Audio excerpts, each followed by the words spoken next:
चलिए याद करें एक बार मॉडर्न साहित्य को मॉडर्न साइंस में यूज करते हुए। चलो बड़ा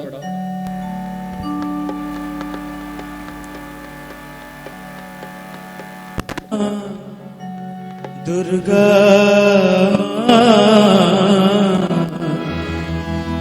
जय मां भवानी। सब एक साथ माँ को याद करिए। माँ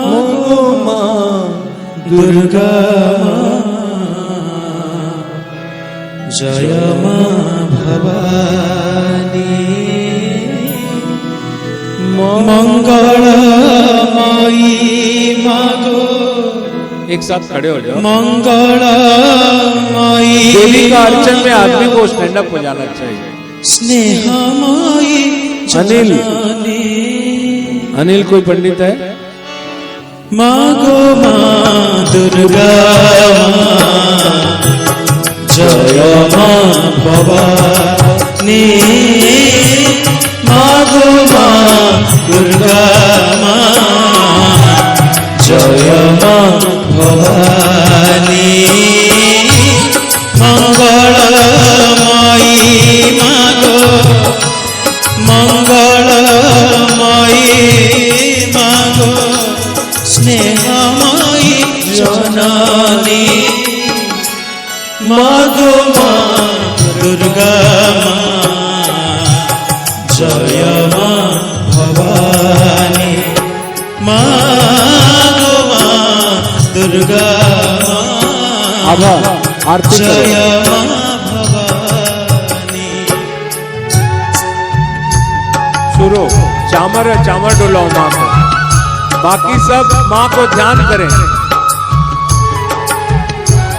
जीजा जी आप आओ, भगवान को फूल डालो। वही संबलपुरी वाद्य है ना, आप भी बजाओ सब एक साथ, बाकी सब ताली बजा के माँ को याद करो।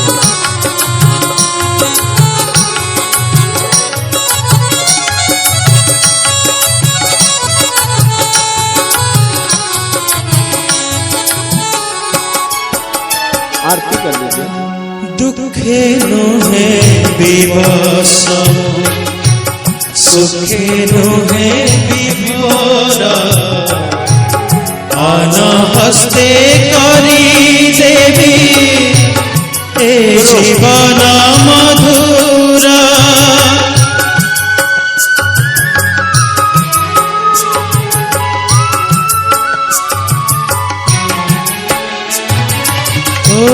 दुखे नो है विवश, सुखे नो है विभोर।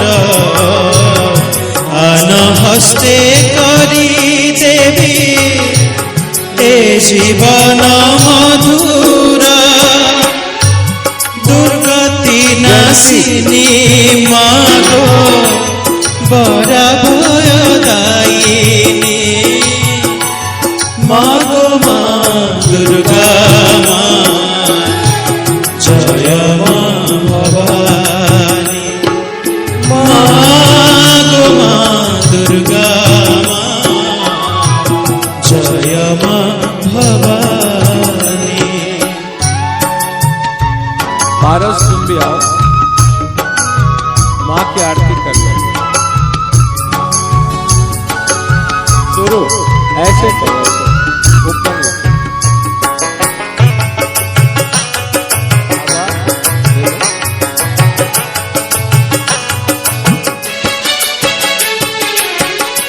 शांतिर पाराबारे कही जीवा तरणी। संकटे तुमान सहायिका जननी। ओ शांतिर पाराबारे कही जीवा तरणी। संकटे तुमान सहायिका जननी।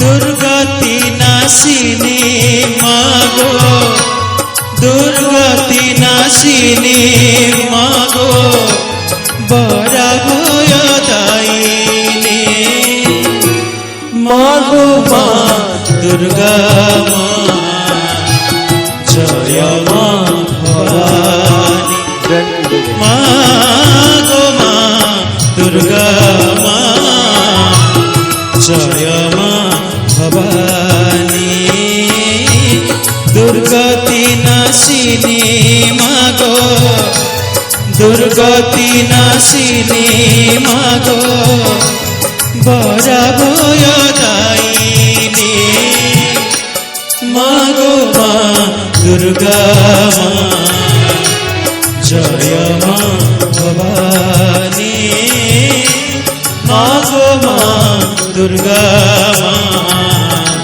जय माँ भवानी जय माँ भवानी जय माँ भवानी।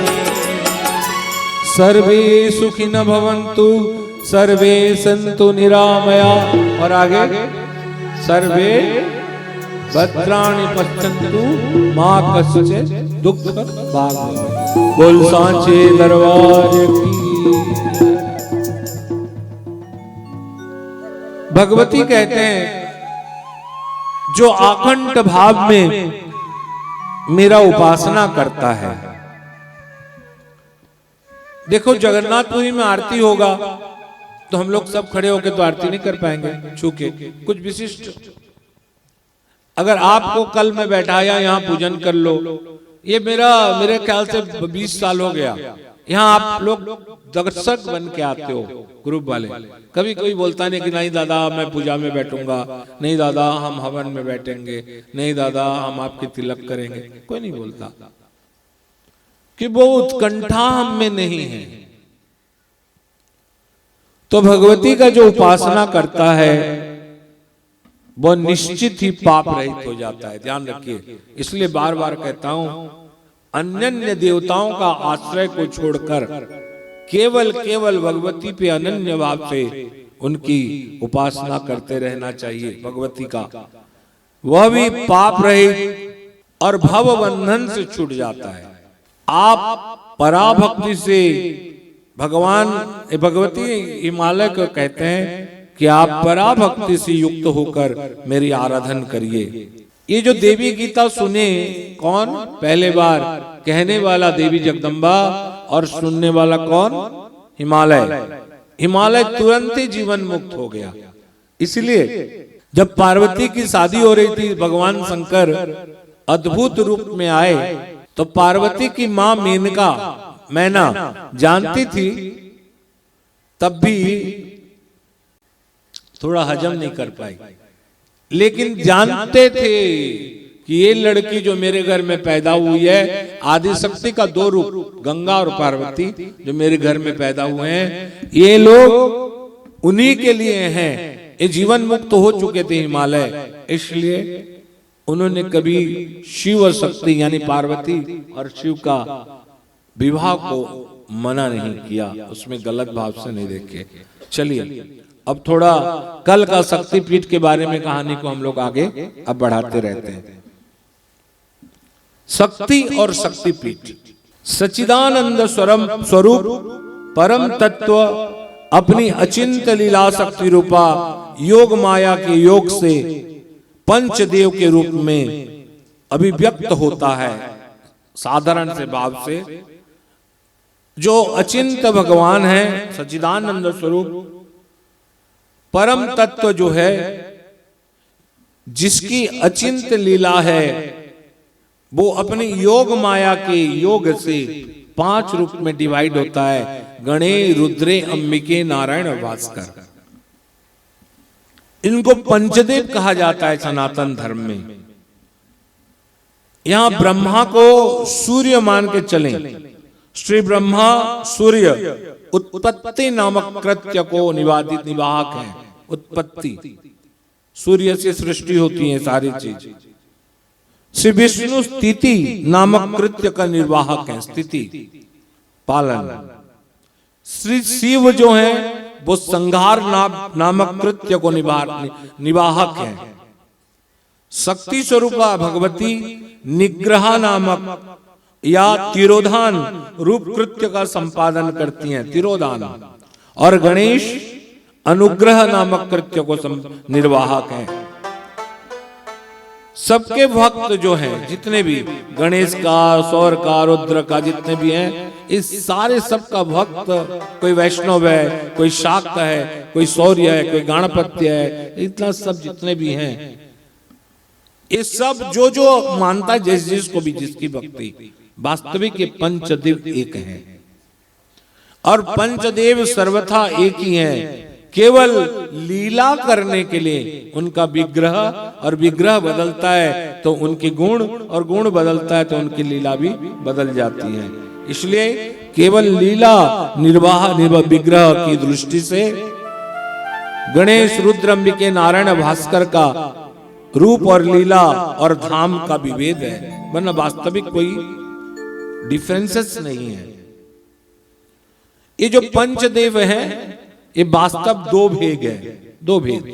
नंबर 1 शक्ति, नंबर 2 शक्तिमान। जो शक्तिमान है, शक्तिमान सर्वेश्वर का सत, चित और आनंद, शक्तिमान का सत्य, चित और आनंद, सबको कहते हैं। हमने भगवान विष्णु को भी कहते हैं, नारायण को भी कहते हैं। सत्य माने सत्य की प्रधानता से संधिनी शक्ति। भगवान अगर सच्चिदानंद है ना, उनमें 3 शक्ति आ जाता है, सत, चित और आनंद। सत से संधिनी शक्ति की प्रधानता है, चित से प्रधानता संबित शक्ति की, और आनंद से प्रधानता लादिनी शक्ति, जिसको हम लोग सच्चिदानंद के लिए राधा जी को मान्यता प्रदान करते हैं। शक्तिपीठ शक्ति के अभिव्यक्तियों के लिए संस्थान है, या शक्ति का आश्रय है। कौन? शक्तिपीठ। समझ रहे हैं? शक्तिपीठ में शक्ति का आश्रय है। शक्तिपीठ के 3 अर्थ हो सकते हैं, शक्ति, शक्य या शक्ति का संस्थान, और शक्त। 3, शक्ति, शक्य और शक्त, शक्तिमान। मैंने समझ रहे ना? शक्ति का 3 है, एक तो शक्ति है, नंबर 2 शक्य है, जो उसका जैसे बता दे रहा अभी, पूरी मंदिर। शक्ति का विमला, और शक्य माने पुरी का मंदिर, शक्ति का संस्थान जहां विमला विराजमान है। और शक्त माने शक्तिमान। कौन है वहां? कौन है? जगन्नाथ। तो विमला नामक शक्तिपीठ, 51 शक्तिपीठ में सब शक्तिपीठ का रक्षक कौन है? भैरव। तो शक्तिपीठ विमला का जो कौन है? भैरव है। भैरव साक्षात जगन्नाथ। यहाँ जगन्नाथ को भैरव नामक से प्रतिष्ठित। कल मैं आप हनुमान को भैरव नाम से आप लोग को समझाया। आज हनुमान का कैसे भैरव बने थे, शक्ति के हिसाब से अगर वर्णन करना चाहूं तो वर्णन करूंगा, जिसको बोलते हैं सिंदूरी हनुमान। क्या बोलते हैं? कल ये हनुमान देख के कुछ आदमी हंस रहे थे, बोलते हैं पतला दुबला हो गया। वास्तविक सिंदूरी हनुमान का वर्णन किया है, उसलिए इसे बनाया गया है। भगवती सती के जहां कल सती कैसे खंड विखंडित हुई, मैंने आपको आखिरी में बताया। भगवती सती के सब रूप दिव्य अंग में जो शक्ति का जो दिव्य अंग गिरा, वो सब पत्थर हो गए, पाषाण। अब शक्तिपीठ का रहस्य में थोड़ा सुनिए। ये जो अंग गिरा, दिव्य अंग, अंग में आंख है, कान है, नाक है, पैर है, हाथ है, उंगली है, केश है, और इनकी छाया की, कल छाया बताया था, छाया के योग से भूमि विशेष शक्तिपीठ कहा गया है। कहा गया है कि उनकी वक्ष स्थल, छाती से जिस समय कट हो रहा था, खंड विखंडित किया जा रहा था चक्र से, तो छाती तो अलग अलग कटे, इधर अलग कटा, इधर स्तन अलग कटा, आंख अलग कटे, इधर जैसे बायां आंख जो है वो नैना देवी है। हिमालय तो मार्गदायिनी, हिमालय में जो गिरा मार्गदायिनी हुआ। नल्हाटी में कंठ गिरा, बोर्गोभीमा में पैर का जो ये वाला रहता है वो गिरा, ललिता देवी में 3 उंगली गिरे, दक्षिण पैर का उंगली जो था वो उसमें गिरा, वृंदावन में केस गिरे। ये सब अंग है। और उनकी वक्ष स्थल से जो दूध निकला, जल की धारा, वो भी कहीं गिरा होगा। माँ का जरूरी नहीं कि पूरा केस का ये स्कॉल निकल गया गिरा, कहीं कहीं 1-2 तो केस भी गिरे होंगे। जहां शक्ति का एक केस भी होगा वो क्या शक्तिपीठ नहीं है? वो भी शक्तिपीठ है। हम लोग खाली 52 शक्तिपीठ में पागल जैसे घूमते रहते हैं, बहुत सारे शक्तिपीठ है।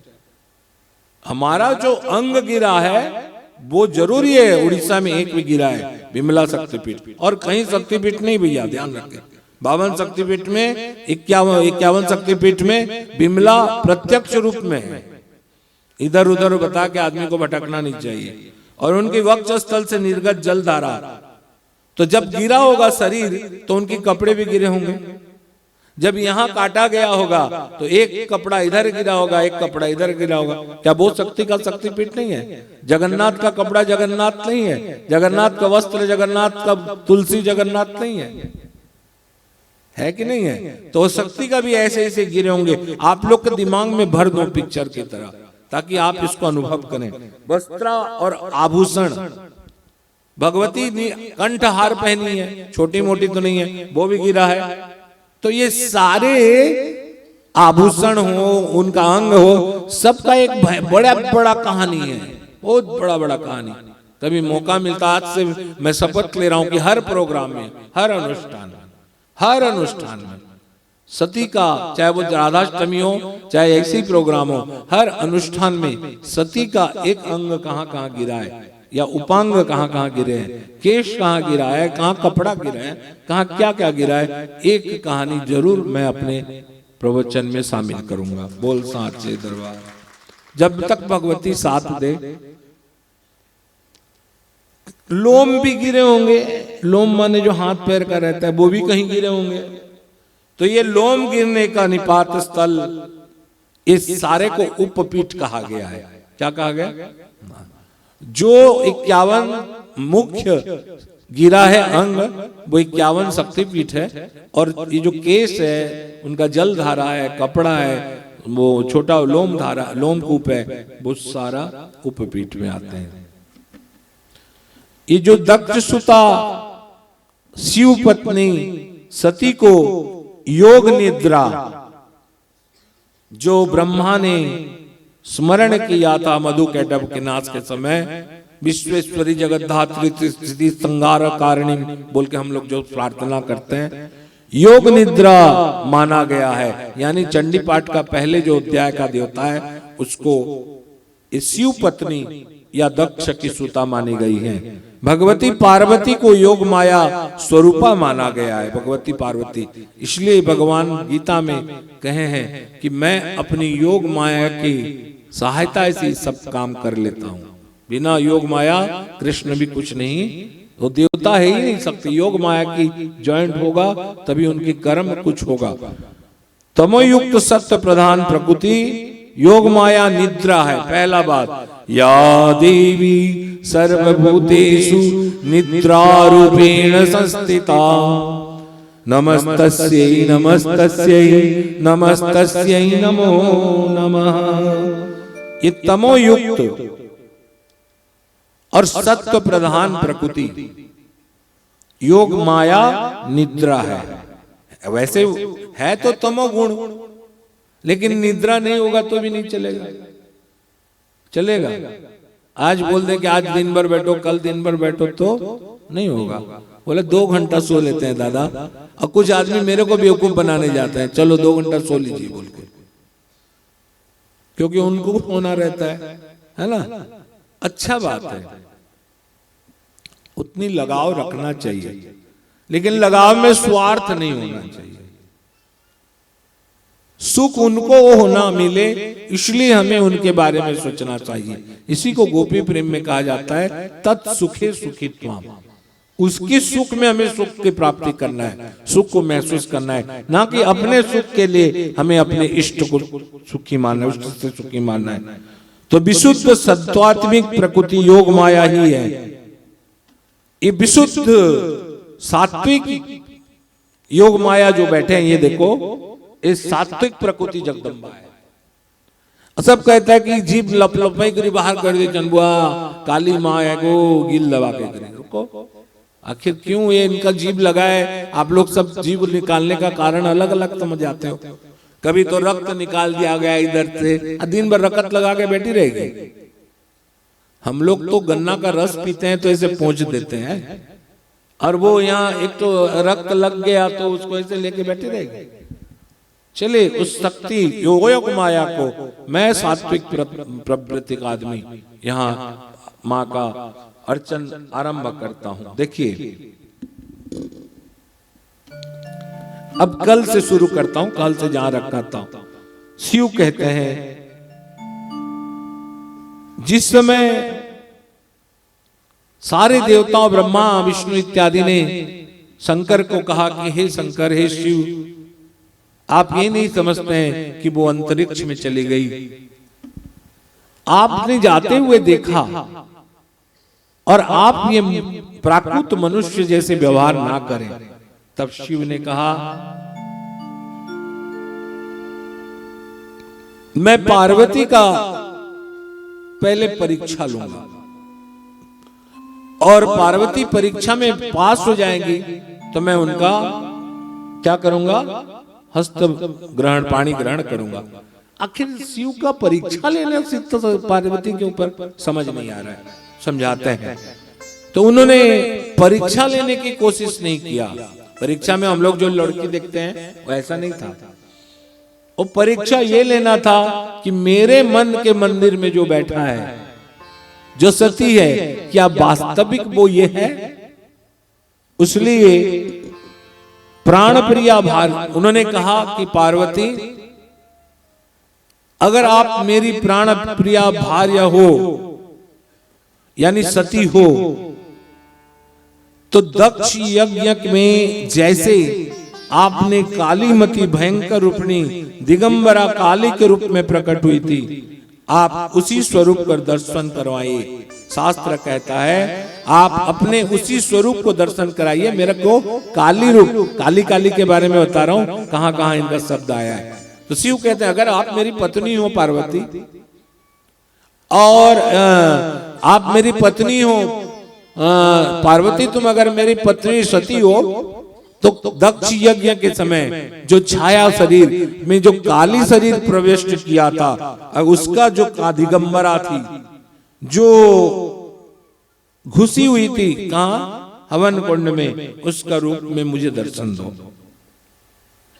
शास्त्र कहता है दर्शस्व माम, मुझे दर्शन करवाओ, हमें दिखाइए। जब शिव को लगा पार्वती सती बारे में पूछा गया, तो वो अपना उनका मन में जो बात था उसको परिवर्तन करने के लिए दिगंबरा काली रूप में प्रकट हो गई, काली स्वरूप में। ओम खड्गम चक्र गदेषु चापम परिघां शूलं शून्यं शिरं शंखं संध्यति करिष्ठिने नाम सर्वांग वृषावृतां नीलास्मद् द्युतिमास पाद संकां शिवे महाकालिका। मां का रूप एक बार ध्यान करें। वो दिगंबरा थी, कोई नहीं था उनका शरीर। दिग जिसका अंबर, दिग माने होराइजन, जिसमें कोई लिमिटेशन ना हो। कोई वस्त्र हम लोग लाएं इतने बड़े 5 मीटर 4 मीटर, ऐसा नहीं। होराइजन जिसकी वस्त्र है वो दिगंबरा है। इसका मतलब नेकेट नहीं, समझ रहे हो ना? हम लोग निकेट का फुल फॉर्म बना लिए हैं। दिगंबर, अंबर माने वस्त्र, आकाश जिसकी वस्त्र हो। आकाश सबको ढका हुआ है, आकाश पृथ्वी का लाज को ढका हुआ है, जिसमें हराइजन है, दिगंत, वो भगवती जगदम्बा का अंबर है। उनके शरीर से रक्त टपक रहे हैं, क्योंकि उसी शरीर को वो देखना चाहते थे शिव, जो दक्ष यज्ञ में देखे थे। भयानक आंख, इतने बड़े बड़े आंख फैली। अब कोई बोलेगा, जैसे मैं बोलूंगा माँ गो, अभी यहाँ भी कोई हो सकता है माँ गो, मुझे तो जिन रूप में, जैसे जगन्नाथ में एक तो गणपत्य गया था, बोला अगर जगन्नाथ गणेश हैं तो हमको गणेश रूप में दिखाइए, और उसी का पूरा करने के लिए हाथी बेस होते हैं भगवान। जो जैसा रहता है वैसे चाहता है स्वरूप, अपना भगवान जैसे माने रहते हैं। तो उनका भयानक आंख फैली हुई थी, उनके वक्ष स्थल पर पृष्ठ उन्नत और उरज शोभा पा रहे थे, पैर तक लंबा केस, पैर तक। केस के बारे में बता दें, अगर केस घना और कौली है तो वो काली ले लीजिए, सुकोमल सहित अगर लंबे हैं, कौली भी है, सुकोमल भी है, लंबे भी है, तो सरस्वती। एकदम सुंदरता आभा से युक्त, अगर तांबा कलर का, स्वर्ण कलर का अगर घुटने के नीचे स्थित है तो वो है महालक्ष्मी। अगर कबरी बना हुआ है, कबरी माने वेनी सीधा, तो अप्सरा युक्त देवी है। और दो चोटी वाली हैं तो लाडली लाल सरकार की, कौन है? श्री राधा, राधा जी हैं। तो ऐसे रूप चिंतन किया गया है। आप लोग को कभी याद आ जाएगा, दो बेनी देखेंगे ना, हाँ ये राधा जी, इसलिए ये वर्णन कर रहे हैं आप लोग को। तो पैर तक लंबे केश पास उनके स्वरूप भयानक प्रतीत हो रहा है। लपलपाती जीवा शंकर को दिखा रहा है, लपलपाती जीवा, चमकते दांत, और दांत जैसे चमक रहा है वैसे उनकी नाखून, उनका नख भी चमक रहा है। नख भी उसी प्रकार सुशोभित है जैसे दांत चमक रहे हैं। हम लोग का दांत कैसा है? कैसा है? लिप्टन टी टाइप का, और नाखून भी लिप्टन टी टाइप का हो गया आजकल। बोलो सच्चे दरबार की। तो कभी महसूस करना ना, इसलिए ये बात बोला कि हम लोग देखेंगे अपने आप को तो सोचेंगे हाय हमारा कैसा पीला पीला है, लेकिन उनकी दांत चमकते हुए सफेद, और जैसे दांत वैसे नाखून। जैसे आकाश मंडल में अनेक चंद्रमा उदय होने से मेघमाल सुशोभित है। देखो एक मेघमाल है, मेघ है बहुत सारे, उसे एक चंद्रमा नहीं अनेक चंद्रमा प्रकट हो गए। भगवती का घुटने तक लटकती हुई अत्यंत विशाल घुटने तक और चंचल मुंडमाला से भगवती सुशोभित हैं। मानो महामेघ की घनघोर गढ़ छाई हुई है। चार लंबे लंबे भुजाएं, छोटा मोटा नहीं, ऐसे वाला नहीं, चार लंबे भुजा, और चार लंबे भुजाओं में भगवती का ज्योति समझ माने सुशोभित हो रही थी। नाना वर्ण के लाल, सफेद, हरा, नीला, पीला, नाना वर्ण से रत्न से जटित मुकुट धारण किए हुए हैं। और मुकुट धारण करने के उनका मस्तक शोभायमान था। मैं इसलिए शोभायमान कर रहा था कि इस स्वरूप को कौन देख रहा है? भगवान शंकर पार्वती को बोले कि अगर आप वही हो मेरे सती, तो उसी रूप में मुझे दर्शन दीजिए। रोमांचित शरीर वाले प्रसन्न आत्मा भगवान शंकर ने, आज भगवान का शरीर रोमांच हो गया ये रूप देखकर, और ये रूप देखकर भगवत भक्ति पूर्वक होकर गदगद होकर वाणी में भगवान शंकर ने कहा, प्रिय इसको थोड़ा वो करो, प्रिय बहुत दिन हो गया मैं आपसे अलग रहा, और अलग रहने के कारण मेरा हृदय विरह दग्ध से दग्ध हो गया है। छोड़े थे रोते हुए बहुत सारा साल चला गया, मेरे लगता है 60,000 वर्ष तक कामाख्या में तपस्या किया भगवान शंकर ने। उसके बाद पार्वती वाला चैप्टर आए हैं तो कहते हैं कि बहुत दिन के बाद हृदय विरह दग्ध में मेरा हो रहा है, क्योंकि आपसे मैं बहुत दूर हो गया था। हे माहेश्वरी, आप मेरे हृदय में रहने वाली अंतर्यामिनी शक्ति हैं। आप मेरे हृदय में रहते हैं, मेरी अंतरात्मा की शक्ति हैं, मेरी अंतर्यामिनी। मुझे अंतर में क्या चाहिए उसी शक्ति हैं।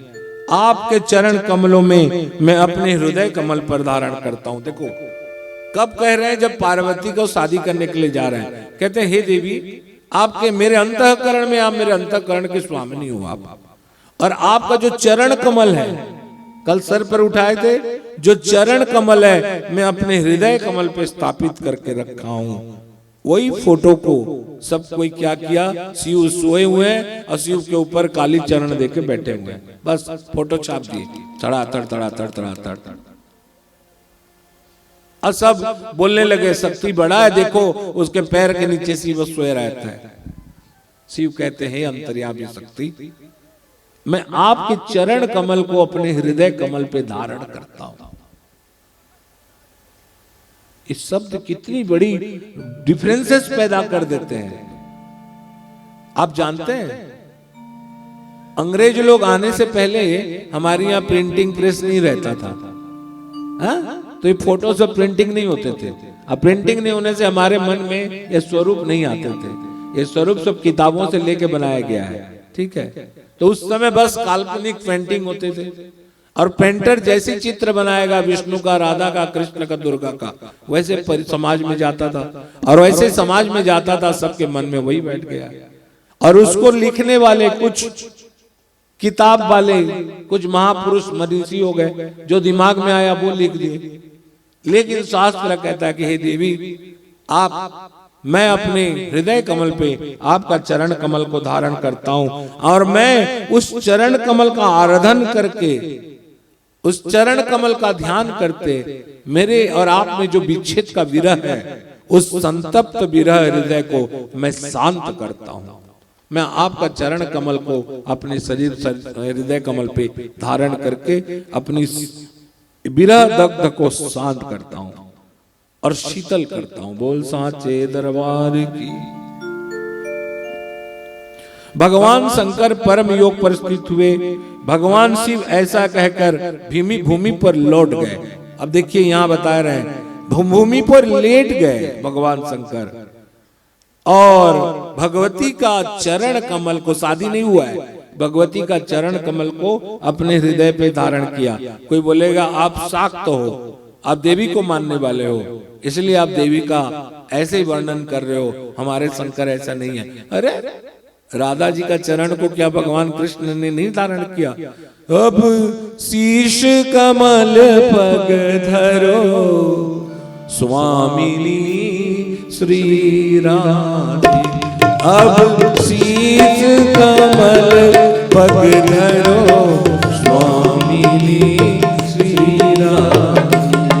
मैं तो राधे की राधे जपता रहूं, मैं तो राधे की राधे जपता रहूं, मैं तो राधे की राधे रटता रहूं, मैं तो राधे ही राधे रटता रहूं, मैं तो राधे ही राधे रटता रहूं, मैं तो राधे ही राधे रटता रहूं।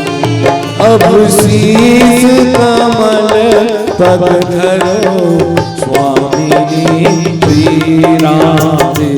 अब शीश कमल पग धरो स्वामिनी श्री राधे।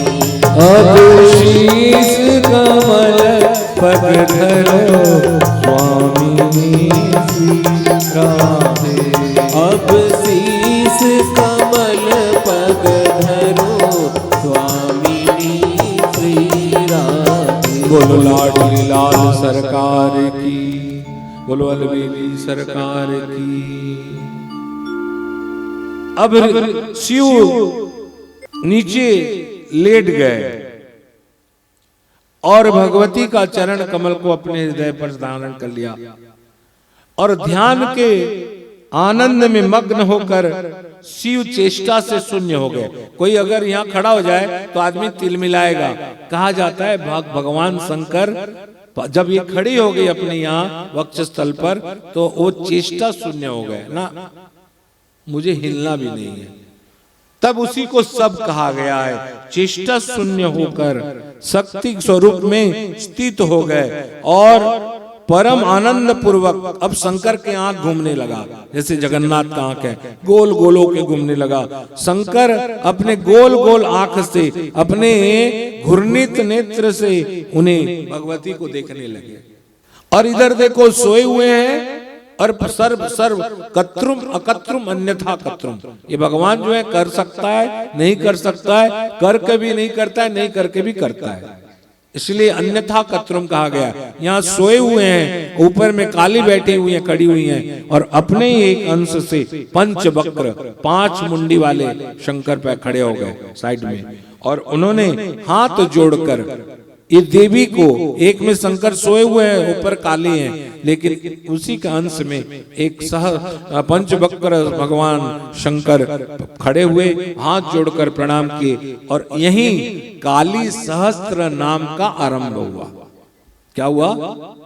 तो सहस्त्र नाम का नहीं याद करते हुए कुछ नाम को मैं बोलूंगा जो मुझे अच्छा लगता है, उस नाम को आप लोग भी एक साथ साथ बोलते रहिए। बोलिए अनाध्या, विशा, प्रधाना, उग्रा, कला, उल्लासिनी, कुलीना, कामरूपा, पिपासा, विश्वेशी, यज्ञस्या, श्यामा, निर्जनस्ता, माहेश्वरी, पद्मा, योग निद्रा, वैष्णवी, ब्रह्मस्तुता, नारायण मनोरमा, मेधा, कुल श्रेष्ठा, शांति, क्षमा, क्षमदा, दाक्षायणी, विचित्रा, दिव्य चंदन चर्चिता, रक्तांगी, तामसी, शर्वा, सकलास्पदा, यज्ञ रूपा, रजसा, रक्तांगी, हृष्ठा, स्वरूपा, जगतबंधु, महेशज्जा, विरूपा, नगपुत्री, प्रसन्नदा, मृगाक्षी, जप्या, संक्षोभनाशिनी। बहुत सुंदर सुंदर नाम है। 2 चीज यहाँ थोड़ा छोटा बताएं। एक में कहते हैं रक्तांगी, सारे अंग में रक्त लगा हुआ है, और उसी जगह बताया गया है कि विचित्र चंदन चर्चिता, गजब गजब की चंदन है वो अपने अंग में लगाए हुए। कितना कंट्रोवर्सी है देखो, एक तरफ चंदन, एक तो रक्त। पसंद है तो रक्तांगी देखो, पसंद है तो चंदन अर्चित देखो। चंदन चर्चित नील करोवर समझ के समझो। बोल, वो दृष्टि का फर्क है, दृष्टि में देखने का फर्क है। बस आप किस ढंग से इनको देख रहे हो। रावण ने देखा कैसे कैसे ढंग से वो गुस्सा करवाया था ताकि नष्ट हो गया। पूजा उसी तरह, यही जगन्नाथ है, यही राम है, यही सीता है, यही लक्ष्मी है, सब कुछ यही है। बस एक संबंध बनाओ, सब कुछ यही है। पति भी यही है और पत्नी भी यही है। बोलो सांचे दरबार की जय। एक बार आप देवी भागवत कहता है इंद्र ब्रह्म हत्यादि दोष से द्रोषित होकर उनका शरीर काला हो गया। जब वृत्तासुर को मारे दोस्त बनकर तो ब्रह्म हत्या हुआ, और ब्रह्म हत्या होने के कारण उसका शरीर काला हो गया। तो दुर्गा जी का लोक का दर्शन किया था, तो देवी भागवत कहता है कि वहां वो ठीक हो गया। लेकिन यहां थोड़ा आगे कहता है कि इंद्र को लेकर जो ब्रह्म हत्या से दोषित था, ब्रह्मा, विष्णु और महेश देवी लोक की तरफ निकल रहे हैं, काली जी के लोक की तरफ। आज सूक्ष्म रूप में, छोटा में काली का दिव्य लोक का मैं वर्णन कर रहा हूं। बोल सच्चे दरबार की। श्री महादेव जी, इस देवी का दिव्य लोक, परम लोक का, इधर इधर जो चिल्ला रहे हैं थोड़ा बंद कर दें, ध्यानो। अपने आदमी लोग को थोड़ा बात करने के लिए बंद करो, या फिर ये पर्दा को ऐसे कर दो। श्री महादेवी जी दुर्गा के परम लोक के पास, जो दुर्गा का लोक है, माँ दुर्गा का जो लोक है, ये माँ दुर्गा के लोक के पास में एक और लोक है। ये दुर्गा लोक, विष्णु लोक, ब्रह्म लोक, शिव लोक से ऊपर है। हाँ, तो ये दुर्गा लोक जो है, जितना विष्णु और शिव का लोक में डिफरेंसेस है, उसका 2 गुना दुर्गा लोक, विष्णु लोक, गोलोक से ऊपर है दुर्गा लोक। और दुर्गा लोक के पास ही ये दिव्य लोक है, जो देवता, गंधर्व, यक्ष, किन्नर, राक्षसों के लिए भी दुर्गम है। कौन जाएगा यहाँ, कौन देवता, कौन दुर्गम। उसके पास अत्यंत गुप्त रूप में रम्य, अति सुंदर तथा ब्रह्मादि देवस्वर के लिए, ब्रह्मा भी वहां नहीं जा सकते हैं। उस लोक में उनका दुर्गम है, नहीं जा सकते, हमेशा एक धाम है। तो कोई बोलेगा ब्रह्मा कैसे नहीं जा सकते, तो शास्त्र कहता है हमारा, सुदुर्गम्य ब्रह्म शास्त्रो दशेश्वर, वहां ब्रह्मा इत्यादि देवताओं के लिए भी उस धाम सुदुर्लभ है, वहां जाया जा नहीं सकता। वो एक आयरलैंड में बसा हुआ है, एक आयरलैंड, और उस आयरलैंड के चारों तरफ एक जलनुमा कोई चीज है, जिसको हम लोग केवल परिकल्पना करते हैं। वो आयरलैंड और जल का नाम है अमृत। क्या है? अमृत सागर के बीच में एक लोक है, जिसका नाम है दिव्य काली लोक। अमृत का महासागर घिरा हुआ है, बहुमूल्य रत्न समान दिव्यों से सुसंपन्न, और वहां अग्नि के समान रत्न वहां प्रभाव है। उसके मध्य में रत्न निमित एक 4 दीवारी, हम लोग जैसे सीमेंट का बनाते हैं, वैसे कौन हो सकता है, दिव्य पन्ना हो सकता है माणिक्य हो, उसमें दिव्य रत्न से निर्मित 4 दीवार युक्त, 4 दिशाओं में 4 दीवार है, पूर्व दिशा, पश्चिम दिशा, उत्तर, दक्षिण, और ये चारों में द्वारपाल है। मोतियों की जाली, तो कोई बोलेगा हमारे वाला मोती नहीं, जो अमृत सागर में जो मोती निकलते हैं वैसे ही जाली हम लोग अपने मोती समझ लें, जाली ऐसे द्वारबंद बना गया। और चित्रमय ध्वजा, किसी में किसी का चित्र है, हम लोग चित्र चंद्र का बनाते हैं, सूर्य का बनाते हैं, गरुड़ का बनाते हैं, लेकिन चित्रमय ध्वजा लगा हुआ है, पताका, एक सुरम्य पद पर जैसे पूरी मंदिर का उड़ता है, ऐसे हजारों अट्टालिकाएं, और हजारों अट्टालिकाएं चित्रमय, हजारों पताका उड़ रहे हैं। उस सुरम्यपुर में हाथ में विचित्र खड़गांग लेके, हम लोग जैसे तलवार नहीं, गजब गजब का तलवार लेके, लाल लाल नेत्र करके, 1-2 नहीं, हजारों भैरव उन द्वारों को रक्षा करने वाले के लिए, रक्षा करने के लिए चारों दिग में घूमते रहते हैं, एक नहीं, हजारों भैरव। कोई भी देवता, राक्षस तथा ब्रह्मा आदि देवेश्वर उस लोक में, उस द्वार में उसको लांघ कर भीतर नहीं जा सकते। कोई भी हो, चाहे ब्रह्मा हो, चाहे विष्णु हो, चाहे महेश हो, कोई भी अपने आप कवाट खोला अंदर नहीं जा सकता। एक मंदिर टाइप का है, हम लोग का देवी मंदिर में बैठते हैं तो परिकल्पना कर लो, एक मंदिर टाइप का है। उस मध्य में रत्न निर्मित मणि, लाल मणि का सैकड़ों खंबा है। 1-2 कौन पूछता है, सैकड़ों। कहते हैं देवी मंगला 16 खंबे में खड़े होते हैं, लेकिन यहाँ सैकड़ों खंबे हैं मणियों का, लाल मणि का। हम लोग एक मणि पहन लेते तो अपने आप को अरबपति समझते हैं। मणियों का खंबा है, और कहा जाता है सीता जी का शादी के समय भी मणि का खंबा था, सीता के शादी के समय। तो यहाँ भी सैकड़ों मणि का खंबा सुशोभित है, बीच में सुशोभित रत्न सिंहासन है, एक तो सिंहासन है, और रत्न सिंहासन में कुछ तो लगा होगा तब ना वो आगे बढ़ेगा। तो कहा जाता है 10,000 सिंह से जोते हुए एक तो सिंहासन है। हम लोग दोनों तरफ सिंह का मूर्ति रख के सिंहासन बोलते हैं। 10,000 सिंह खींचने वाले हैं, ऐसा एक सिंह से खींचा जाने वाला एक सिंहासन है। उसके ऊपर रखे हुए सब है। वहां भगवान शंकर सबके रूप में बैठ गए हैं। और महाविद्या स्वरूपिणी, महाविद्या स्वरूपिणी महाकाली महेश्वरी हमेशा वहां विराजमान रहती हैं, हमेशा वहां विराजमान रहती हैं।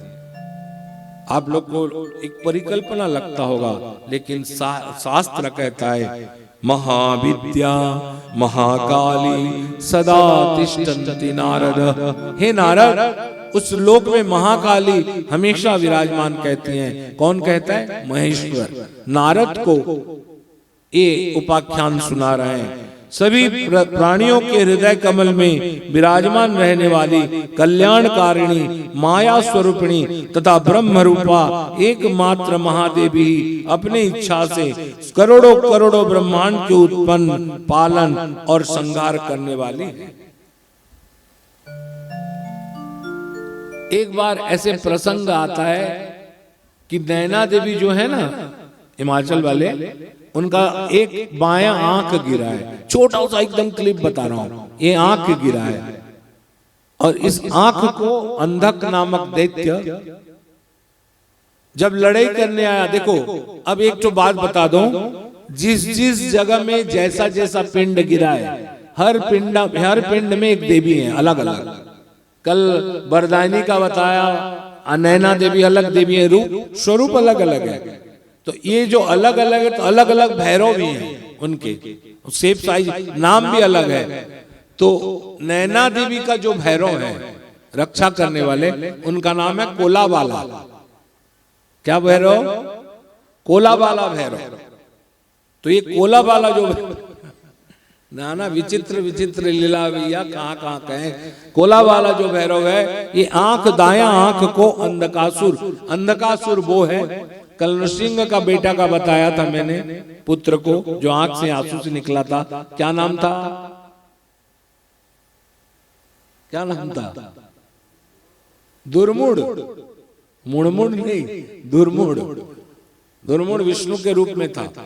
एक दिन पार्वती अपने आप को काली महसूस करने लगी और चेहरा देखा तो चिल्लाने लगी शंकर के पास में बैठ के, अरे मुझे अभी अभी अभी अभी सुंदर बनाओ। अब भगवान शंकर चिढ़ाने लगे, काली कलुटी। तो बोले ना ना, मुझे ये रूप नहीं चाहिए। पता नहीं क्यों क्या क्या रूप बताया गया। बोले ये रूप नहीं चाहिए, मुझे वही रूप चाहिए। भगवान शंकर ने कहा श्यामा। बोले ना, तुम जितना बोलो हम नहीं मानने वाले, वही रूप चाहिए। तो फिर भगवान शंकर वो रूप देने से पहले बोले, पूछे तुम जानती हो कि तुम्हारी ये रूप क्यों है? बोले क्यों है? बोले पार्वती याद करो, सती के रूप में एक बार तुमने, मैं जब बैठा हुआ था, ये लीला देखे, आपने आया मेरे 3 उंगली में मेरा आंख को बंद कर दिया। मैं जब देखता हूं तो सारे सृष्टि चलायमान होता है। अगर मैं आंख बंद कर दूं तो दुनिया, शंकर कहते हैं, दुनिया लोप प्राय। तो आपने जब आंख बंद किया और जब आंख खोले, मैं अपने हाथ से जब आप खोला, अनावरण किया, तो जब मैं देखा तो आपकी सुंदर स्वरूप जो थी मेरे नेत्र की ज्वाला से काला हो गया। तब आप काली हुई। इसलिए नहीं हुई कि आप काला वर्ण से पैदा हुए। समझ रहे हैं? ये कह रहे काली, तभी काली का बताया गया कि ये जो काली हुई आप, तो इसमें मैं इसको जोड़ दे रहा हूं नैना देवी में। तो ये एक राक्षस हुआ। कब? जब पार्वती ऐसे करके बंद कर दी तो भगवान शंकर के ना आंख से 1-2 बूंद आंसू निकला। आंसू निकला तो एक तो बच्चा पैदा हुआ। उस बच्चा पैदा जैसे हुआ इतना बड़ा हो गया। बड़ा हो गया तो सब कुछ था, सुंदर था। पार्वती बोली मैं इसको बेटा रूप से पालन करूंगी। उस समय गणेश इत्यादि नहीं हुए थे, तो बोले पालन करूंगी, क्योंकि हमारा जो लड़का था कार्तिक है वो तो चला गया। तो भगवान ने कहे इसको देखो, तो उसका आंख नहीं था। आंख नहीं था तो उसका नाम है अंधक। क्या हुआ? अंधक। तो भगवान शंकर को उपासना करने वाला एक राक्षस था जिसका नाम था हिरण्याक्ष, हिरण्यकशिपु के भाई हिरण्याक्ष। भगवान ने बुलाया, हिरण्याक्ष तुम मेरे को तपस्या कर रहा था कि तेरे पुत्र हो, तेरे भाग्य में पुत्र नहीं है, इसी लड़का को रख ले। हिरण्याक्ष प्रसन्न हुआ, अंधक को ले गया, रखा तो आगे असुर वंश में होने के कारण उस अंधक का नाम हुआ, क्या नाम? अंधकासुर। तो ये अंधकासुर वर मांगा था कि पार्वती मेरी माँ है, क्या है? माँ। और पार्वती को कभी मैं बोलूं कि मुझे शादी कर, तो उस दिन मेरी मृत्यु हो, वरना कोई मुझे मार ना सके। अब वो जानता था माँ को कैसे बोलूं कि शादी करो बोल के। कितना फंसाते हैं राक्षस लोग, देखो। तो ठीक है, मैंने वो समझ लिया कि मैं अमर हो गया बोल के। तो ये अंधकासुर ये नैना देवी का शक्तिपीठ को आक्रमण किया। बोले शक्तिपीठ वो है जो गिरा हुआ है ना, अभी पत्थर बन बन के है। हर शक्तिपीठ का दो है, जब तक वो स्थापित नहीं होगा तब तक वहां के देवी देवी नहीं कहलाए, स्थापित करना पड़ता है। कौन कौन किसको किसको स्थापित किया है बताएंगे कभी। और स्थापित करने के बाद दो चीज है, या वो शक्तिपीठ में खतरा हो या शक्तिपीठ में कोई शक्ति के पिंड को खतरा हो, तो भैरव निकलता है रक्षा के लिए। और हर शक्तिपीठ का रक्षा करने के लिए अलग अलग भैरव है। कहीं क्रोधीश भैरव है, कहीं कोई भैरव अलग अलग है। तो ऐसे ही भैरव रक्षा करने के लिए निकलते हैं। तो नैना देवी पीठ अभी गिरा है, पता चला कि गिरा है, लेकिन इसमें प्रतिष्ठित नहीं हुआ था। तो इसलिए उन्होंने अंधकासुर, उस पीठ का देवी कौन थी, क्या नाम था उनका? नैना देवी। हाँ, नैना देवी, नैना देवी थी। तो ये नैना देवी क्या की ना, वो प्रतिष्ठित नहीं हुआ है, तो वहां उसका स्वाभाविक है। घर में एक तो सुपारी है, प्रतिष्ठित नहीं होगा तो दुर्गा कहाँ कहलाएंगे? जब उनको चावल के ऊपर रखेंगे, प्रतिष्ठा करेंगे, तब वो कृपा करेंगे। ठीक है ना? दिवाली में जो सुपारी उपारी रखते हैं, प्रतिष्ठा होगा तब ना वहां भगवान होंगे। तो ये नैना देवी में बायां आंख गिरा है, एक आंख। माँ का 3 नेत्र है बायां। सासाराम में ये गिरा है यहाँ का आंख। तो ये आंख जो पिंडी रूप में पत्थर हो गया है, बस उसको अंधकासुर, शुक्राचार्य कहता है, उसको नष्ट कर दो। अगर नष्ट कर दोगे, क्योंकि अंधकासुर युद्ध करता रहा देवताओं के साथ, तो हार जाता था, क्योंकि रक्षा करने वाली नैना देवी थी। सारे देवता उनको रक्षा, नैना मैंने देखने वाली देवी होगी ना, देवताओं को देखने के लिए, तो हार जा रहा था। बोला नहीं, इसको छल से करेंगे। बोले ये शक्ति को तोड़ देंगे, शक्तिपीठ को। तो अंधकासुर तो नहीं तोड़ा, वो एक छल किया शुक्राचार्य। देखो शास्त्र में कैसे कैसे कहानी आती है। एक बार जो भैरव है वो क्या कर रहे हैं, चारों तरफ बर्फ पड़ रहा है, अभी भी पड़ता है नैना देवी में। और नैना देवी का पीठ को भैरव रक्षा कर रहा है। वहां तो कुछ है नहीं, केवल पीठ है, कोई पूजा करने वाले नहीं, कोई मंदिर नहीं। उस समय की कहानी है, कालातीत कहानी। तो उस जगह भैरव रक्षा कर रहे हैं, जन कल्याण के लिए देवी पतित हुई हैं, गिरे हुए हैं, भैरव रक्षा कर रहे हैं। उसी समय एक आवाज आता है, बचाओ बचाओ बचाओ, मुझे बचाओ। तो भैरव देखता कहां से आवाज आ रहा है, तो देखता है कुआं है। उस कुआं में एक तो मछली चिल्ला रहा है, तो बोलता है कि क्या करने से तुम्हारी रक्षा होगी? तो मैं, पानी सूख गया है, आप मुझे लेके बड़ा बड़ा एक तो तालाब में छोड़ दो। भैरव ठीक है, उसको तो संसारिक, उसको निकालने के लिए कुछ सामान लाए हैं, जैसे निकाला है मछली उसमें चला गया है। तो ऐसे देख के ही निकालेगा ना, मछली को देख के निकालेगा। तो निकालते समय उसमें जो रख के छोड़ दिए, छोड़ने के बाद वो जो इतने बड़े सामान में उतारे थे मछली को, वो शुक्राचार्य ले जाता है। उसमें था क्या,